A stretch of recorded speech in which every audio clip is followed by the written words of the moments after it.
Okay mga para so ito na yung mga estudyante na pina-extra natin.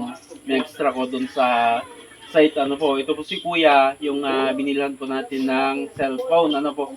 And then nakapag-promise po yung may-ari po ng bahay na may konting ibibigay pang tulong po sa tatlong estudyante na nagtrabaho po sa atin ano po. So nandito na po at ibibigay na po natin kay Kuya yung para sa kanya. And then yung dalawa naman mga idol, pag nakita natin sila mamaya, ibibigay na rin po natin ano.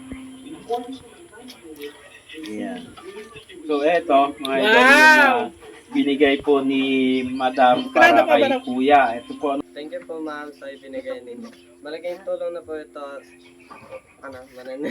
Pandagdag. Pandagdag sa pambili ng school supply. Thank you po. Thank you po ma'am.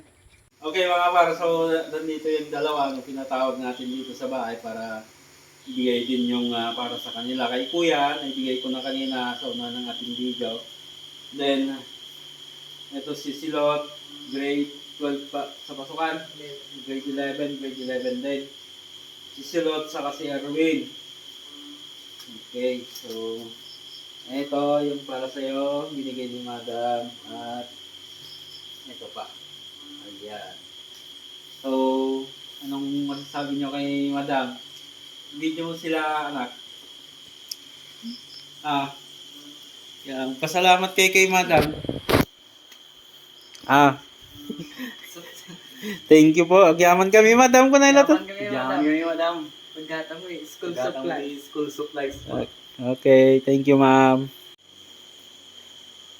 Iyon mga para sa naibigay na natin yung mga binigay po nila na para sa mga bata ano po. So malaking tulong po 'yan lalo at papasukan po ano. So pambili ng gamit nila sa school. At yun naman po yung sinabi nila sa akin at yung dinatalya din nila sa video ano po.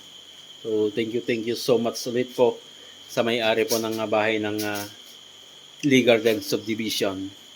God bless po ma'am. God bless your home at lagi po kayong mag-ingat.